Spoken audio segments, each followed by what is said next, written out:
북한이 화성 14형과 15형 발사 지점에 대형 기념비를 건설한 걸로 위성 사진에서 밝혀졌습니다. 자, 북한이 미사일 발사 성공 때마다 이 대대적으로 홍보를 해왔지 않습니까? 어떻게 했는지 한번 들어보시겠습니다. 외고령도자 김정은 동지께서 대륙간 탄도로켓 화성 15형 시험 발사 전 과정을 현지에서 몸소 지도하셨습니다. 자신의 열과 정, 온 몫을 다 바치시는 새 형의 로켓 개발 방향을 제시하시고 매일과 같이 세심한 지도를 주시며 화성 15형 무기 체계를 완성시켜 주셨습니다. 단번 성공의 기쁨을 금치 못하시면서 만족의 대만족이라고 오늘은 국가 핵무력 완성의 역사적 대업 로켓 강국 위협이 실현된 뜻깊은 날이라고 하시면서 우리 공화국의 전략적 네, 북한이 지금 만들었다는 대형 건설비가 지금 화면에 있는 모습입니다. 이게 화성 15형을 발사를 기념하는 대형 건설비라는데요. 이게 위성에서 이렇게 위에서 찍으니까 사실 어떤 형태인지는 정확하게 나타나지는 않습니다만 앞만 봐도 엄청나게 큰 것 같긴 합니다. 자, 고영은 본장님 모셨는데 이 정도 규모면은 어느 정도 될 것 같으세요? 뭐 거대한 미사일이 올라가지 않을까.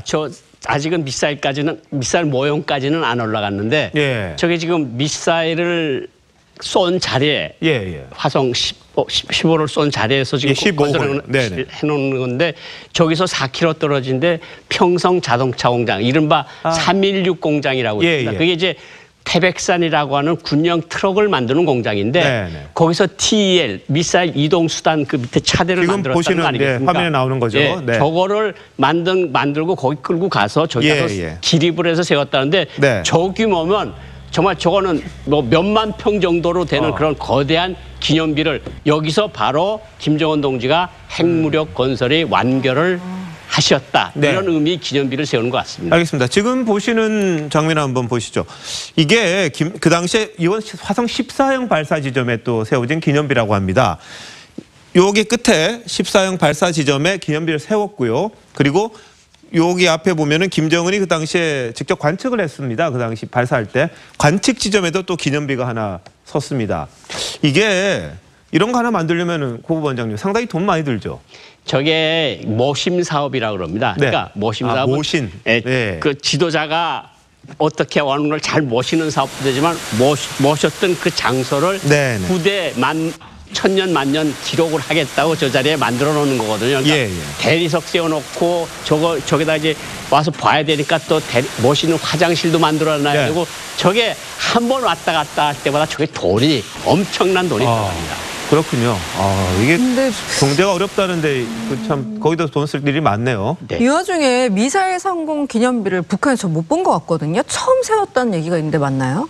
뭐 미사일 김정일 때는 그렇게 조용조용히 했으니까 근데 김정은 때부터는 이제 공개적으로 했으니까 가는 데마다 지금 미사일을 쏜 데마다 기념비를 세우는 것으로 지금 알려지고 있고 지금 15형은 지금 건설하고 있다는 거 아니겠습니까? 규모가 점점 커지는 거죠. 들어가는 돈도 점점 커지는데 이것을 북한이 비핵화 의지와 연결시켜 볼 수 있느냐, 이거는 조금 다른 문제인 것 같습니다. 왜요? 이건 미사일을 만들려는 지도자의 그 노력과 노고와 그 수고와 이거를 기념한다는 거고 비핵화는 이거하고 좀 연결시켜서 보기는 약간 좀 그렇군요. 조만간 이제 북한 조선중앙TV를 통해서 이 또 기념비의 또 제막식이라든지 이런 모습들이 들어올 것 같습니다만 현재로서는 위성에서만 봤기 때문에 이게 확실히 어떤 모습인지는 확인은 되지 않습니다. 다만 아주 대형 기념비가 지금 지어지고 있다는 거는 확인이 된 것 같습니다. 자, 최병우 의원, 김정은이 지난 5일이죠. 우리 대북 특사단 만난 이후에 또 사라졌습니다. 그전에도 한참 사라졌다가 반짝 등장했다 또 사라졌거든요. 이제 뭐 할 것 같으세요? 이제 김정일 위원장 시절부터 사실은 그 미국과의 협상 문제나 또는 우리나라에서 대규모 훈련이 있을 때 또 한반도의 위기가 고조됐을 때 이런 때는 대개 그 지도자가 사라지고 그 현지 지도 같은 것도 잘 안 나가고 그랬어요. 물론 일부 예외는 있습니다만 이번에도 이제 특사단 면담 후에 전과 후에 지금 그 사라진 거 아니겠습니까?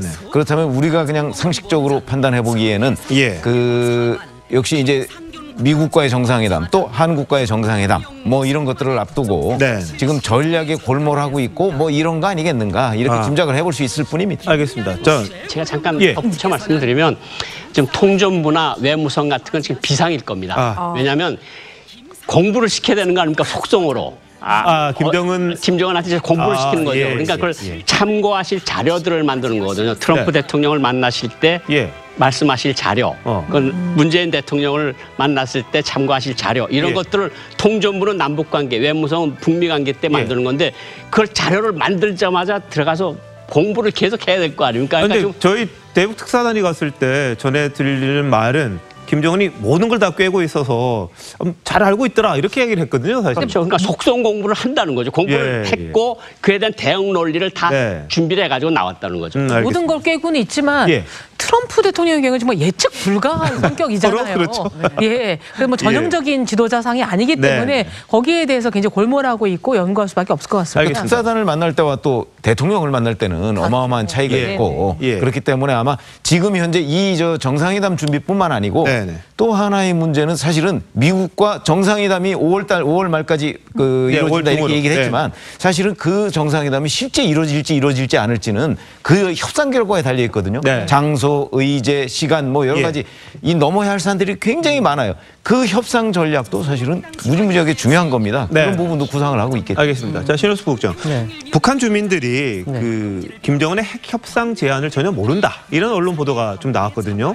좀 뭐 나름 이유가 있겠죠, 그게? 일본 매체가 이제 현지에 있는 사람들을 통해서 얘기를 들었는데 모르고 있더라. 이제 이렇게 보도를 했어요. 근데 저는 완전히 모르고 있으리라는 생각이 안 되거든요. 왜냐면 지금 북한에도 온갖 정보들이 다 돌아가는 통로가 있기 때문에 전혀 모르고 있으리라는 생각을 안 하는데 일반 정말 우리로 말하면 서민이라고 그럴까요? 그런 사람들은 정말 외부와 단절돼서 정보가 통하지 않는, 유통되지 않는 그런 세계에 사는 사람들은 모를 수도 있다고 보는데 그거는 당연한 것이 지금 북한의 관영 매체도 보면은 일체 이 관련된 보도는 하고 있지 않다고 그러거든요. 북미 정상회담, 그다음에 남북 정상회담 이런 부분에 대해서는 합의 이루어진 것조차도 보도를 안 하고 있기 때문에 우선 알 수 있는 방법이 없는 것이고 또 그렇게 하는 북한 정권의 의도는 저희가 추측하기로는 불과 며칠 전까지만 해도 미국과 정말 그냥 단판 승부 벌이고 뭐 대판 어떤 싸움 벌이고 또 남북한 그러니까 남한의 어떤 남측의 어떤 지도자 그다음에 미국의 트럼프 대통령에 대해서 정말 입에 담을 수 없는 그런 어떤 비난을 퍼붓었는데 이제 와서 무슨 협상을 하고 평화적인 어떤 공개를 한다. 거기도 북한 정권도 나름대로 입장이 있기 때문에 그렇게 완전히 180도 바꾸는 거에 대해서는 부담을 느낄 겁니다. 그렇기 때문에 그 어떤 보도를 하는 거 이런 데서 일단은 통제를 하고 조금 시기가 나가면 이제 점차 정보를 풀지 않을까 그런 생각이 듭니다. 네, 알겠습니다. 자, 근데 북한 김정은이 적극적으로 지금 대화에 나선 이유 바로 경제난 때문이다. 이런 주장을 탈북자 출신 교수가 한 분 하셨는데요. 한번 들어보시겠습니다. 95년부터 97년까지 북한에서 이제 고난의 행군을 했었는데 북한 주민들이 기억하고 있는 그때의 고통 그리고 죽음의 기억은 사실은 다시 경험하고 싶지 않은 부분이거든요. 근데 지금 북한 내부의 상황이나 경제적인 어떤 상황을 보면 굉장히 이제 심각하다고 이렇게 들리고 있고요. 그들이 지금 북한에서 제2 고난의 행군이 될 수가 있다는 분위기가 팽배해지면서 북한 당국이 신경을 쓰지 않을 수밖에 없는 상황이 됐다는 거죠. 자, 김정은도 뭐 북한은 가난한 나라다 이렇게 직접 언급을 했다고 하고 이 왕이 중국 외교부장도 정유영 실장 이번에 특사로 갔을 때 만나서는 이 북한이 한계점에 다다랐다 이런 이야기를 했다고 하는데 자, 고영 부원장님 어느 정도 뭐 근거가 있는 건가요? 뭐 저는 중국하고 미국의 시각이 거의 비슷하다고 봅니다. 한국 정부도 다르지 않으리라고 생각하는데 거의 임계점에 도달하고 있다. 그러니까 자금도 돌지 않고 물자도 돌지 않고 배급도 군인들한테 못 주고 이런 상황이 수개월만 더 연장이 되면 북한에서 무슨 일이 벌어질지 모른다. 그러니까 지금 아까 방금 전에 말씀하신 그 탈북민 얘기도 고난의 행군에 대한 겁이 많거든요. 북한 주민들 속에서. 왜냐하면 고난의 행군이 95년부터 97년을 하는데 98년까지 고난의 행군을 했는데 거의 4, 5년 동안을 사람마다 좀 다르지만 어쨌든 30만에서 200만 명이 굶어 죽은 거 아닙니까? 기차 역전에 시신들이 몇십 구씩 쌓여 있다고. 그런 트라우마가 있는데 이러다 고난의 행군 다시 시작되는 거 아니냐. 그럼 우리 다 굶어 죽는 거냐. 이런 위기감이 있으니까 그게 민심이 요동치니까 결국은 북한이 한계점에 와닿았다는 왕이 외교부장의 말도 비슷한 것 같습니다. 저는 개성공단 입주식 할 때 가봤었는데 비가 왔는데 우산을 쓴 주민들이 한 명도 없었습니다. 우산조차도 쓰지 못할 정도의 그때의 경제난이었는데 지금은 더하다고 하니 정말 심각한지를 짐작할 수 있겠습니다. 알겠습니다. 우리가 사실 명확히 북한 사정을 알기는 어려운데 이제 일부 탈북자들이나 이런 사람들이 전해오는 정보를 가지고 이제 짐작하는 거 아니겠습니까? 그렇죠. 그런데 그 저런 현상만 있는 것은 아니고 저 반대의 주장도 있습니다. 무슨 얘기냐면 고난의 행군 그거 별로 두려워하지 않는다. 김정은과 같은 북한 최고 수뇌부들은 그걸 별로 두려워하지 않고 국민들을 그러니까 북한 주민들을 이렇게 몇 개의 부류로 나눠서 일부 좀 어려운 사람들은 포기하고 넘어갈 수도 있다라고 주장하는 사람들도 있어요. 그러니까 그런 부분도 앞으로 우리가 눈여겨봐야 될 대목. 그런데 장바당 같은 게 좀 활성화되면서 경제가 좀 좋아지니까 옛날엔 그냥 참던 것도 이제 조금 더 나빠지면 못 참는 그런 것도. 그러니까 그런 정도는 이제 중간 기급 이상이고 정말 어려운 사람들은 그 사실은 그 최근 고난의 행군이라는 게 90년대에 있었지만 2000년도에도 고난의 행군을 각오해야 된다는 보도들은 북한 언론 매체에 많이 나왔어요. 그러니까 그 고난의 행군을 최고 지도부가 두려워하지 않는다 이런 주장도 있으니까 저희가 한번 확인해 볼 필요는 있다 봅니다. 자, 신국장님. 근데 북한이 지금 벌써 이제 숭늉을 우물에서 찾는 것 같기는 한데 갈마산 스키장에 대해서 굉장히 뭐 갈마공항 옆에 대규모 건설 리조트를 건설하고 있다. 이런 보도가 나옵니다. 그 북한 미국의 소리 방송인데 위성 사진을 이용해서 아마 지금 화면에 나오고 지금 나오는 화면이죠. 근데 지금 김정은 같은 경우는 여러 가지 이제 앞으로 이제 그 전략을 세워갈 것 같아요. 그러니까 일단 남북 정상회담을 해서 남북 경협에 있어서 어떤 돌파구를 마련을 한다든지, 그다음에 북미 정상회담을 통해 가지고 국제 제재를 갖다가 완화시킨다든지, 그러면 그 이후에 북한이 누릴 수 있는 거, 북한이 얻을 수 있는 거니 뭔가를 생각을 할 때 결국은 그 경제 쪽에서 숨통을 트면서 국제 교류가 활성화되면 외국인의 관광객도 끌어들이고 이런 여러 가지 계획들을 갖고 있을 거고, 그것이 꼭 지금 어떤 뭐 정상회담 이런 잇따른 정상회담 차원에서 세워진 것인지 아니면 이미 그 전부터 갖고 있던 계획인지는 모르지만 이 지금 위성 사진에 만약에 그게 맞다고 그러면 북한은 지금 분명히 어떤 대외 개방이 특히 저번에 저희가 맛있는 스키장에서 보지 않았습니까? 거기에 뭐 외국산 제품들이 막 들어와 있고 명품이 들어와 있고 외국 관광객들이 들어와서 쇼핑할 물품들이 거기에 있었다. 이런 걸 보면은 북한이 어떤 외화벌이의 어떤 수단으로서 관광 상품을 활용하려는 그런 목적은 분명히 있어 보인다. 그러니까요. 평창 올림픽 때도 우리 국가대표 상비단이 갈마 비행장을 거쳐서 마식령 스키장으로 갔거든요. 그러니까 마식령 스키장으로 가려면 저 갈마 비행장을 가야 되는데, 저 갈마 비행장은 어떤 것이냐? 각종 공군 훈련 행사를 했던 곳입니다. 그래서 오늘도 공개된 영상을 보면 뭔가 리조트를 짓고 있는 것 같기는 한데 곳곳에 구멍이 콕콕콕콕 뚫려 있습니다. 바로 포탄을 저렇게 쏴대면서 구멍이 생긴 곳이에요. 그러니까 전장의 상황 같은 곳을 덮어버리고 거기다 리조트를 세우겠다. 무엇을 위한 것이냐? 결국 통치 자금 벌어들이겠다는 거죠. 네, 뭐 지금 경제적으로 어려우니까 그럴 것 같은데요. 그 2012년도에 이제 6.3 경제 개선 조치라는 걸 나왔고, 그래서 경제 개방 의지를 밝혔었어요. 그리고 이 원산 갈마 비행장이라는 게 원래 원산 갈마 사단이라는 비행 사단이 있었던 장소입니다. 그거를 비우고 벌써 항공 역사를 새롭게 민간 항공 역사를 한 거는 벌써 작년 일이고 우리가 가서 이번에 이용을 한 건 아니겠습니까? 그 옆에다 리조트를 짓는다는 건데, 저거는 김정은이가 원래 원산 금강산 관광개발지구라는 것을 친히 아주 발기하시고 하셨다는 거 아니겠습니까?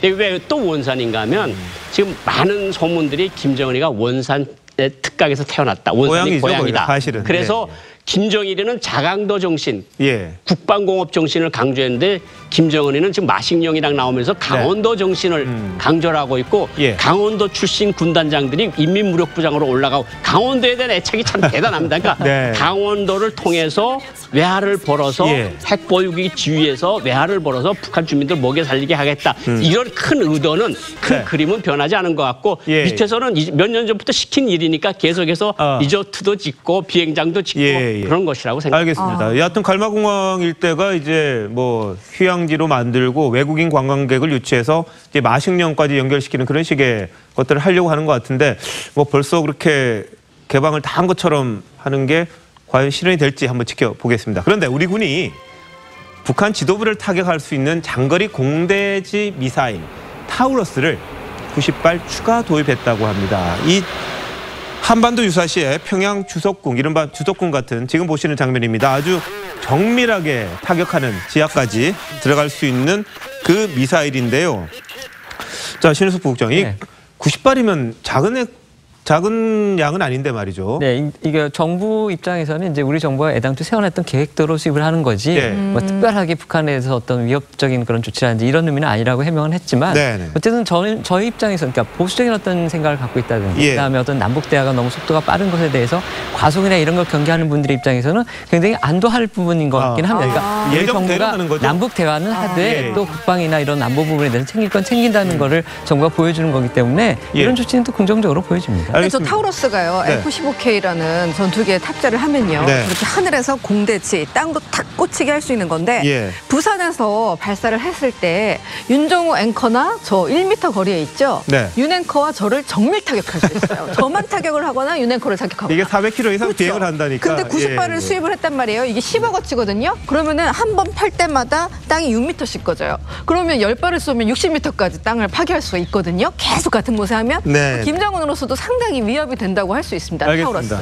네, 저 신우수 국장 이야기하셨듯이 뭐 대화의 분위기는 분위기고 우리가 준비할 거는 준비하는 것들이 우리 국민들도 안심시키는 게 아닌가 하는 생각들이 있는 것 같고요. 지금 보시는 타우러스가 이게 지하까지 내려가는 장면인데요.